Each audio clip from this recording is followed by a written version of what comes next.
Hey everyone, picture this. You're running a business in Southeast Asia. Exports are booming and suddenly, bam! The US slaps huge tariffs not just on China, but maybe on your country too. How does that change everything? Let's break it down. When the US first hit Chinese goods with tariffs, it was actually a golden opportunity for Southeast Asian businesses. Companies like SHDC Electronics in Vietnam suddenly got calls from American buyers looking for alternatives to China. But here's the twist. Now, the US is considering major tariffs on Vietnam, Malaysia, Thailand, Indonesia, even Cambodia. We're talking 24% to almost 50% on some goods. If these go through, it could hit the region's economies hard. But for now, these new tariffs are on pause.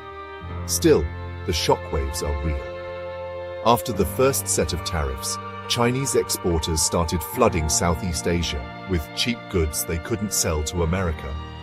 That sounds like good news for shoppers, but for local businesses, it's tough.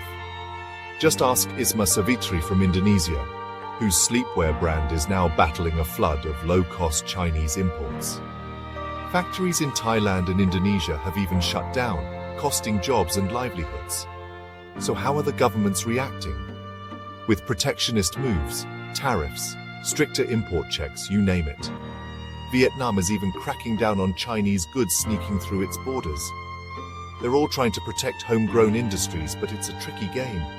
Meanwhile, China's not sitting quietly. President Xi Jinping has been on a charm offensive in Vietnam, Malaysia and Cambodia, promising stronger economic ties and pushing back against what they call US bullying. But here's the interesting part. Southeast Asian countries don't want to take sides. They see themselves as a bridge between the US and China, and they want to keep the benefits flowing from both directions. And there are benefits. Vietnam's electronics sector is booming, thanks to big investments from Samsung, Intel and Foxconn. Malaysia's chip industry is heating up, especially with the US restricting tech sales to China. Indonesia, it's betting big on nickel for the electric vehicle revolution. Even Malaysia's rubber glove factories are hoping to grab market share if China gets squeezed by tariffs. Still, there's a catch. Relying too much on any one country, whether it's the US or China, is risky. The region faces a baseline 10% tariff on many goods, and with territorial disputes still lingering, things remain complicated. So, will US tariffs change Southeast Asia forever? One thing's clear, the region is walking a tightrope, balancing opportunity and risk, and every move Washington or Beijing makes could tip the scales.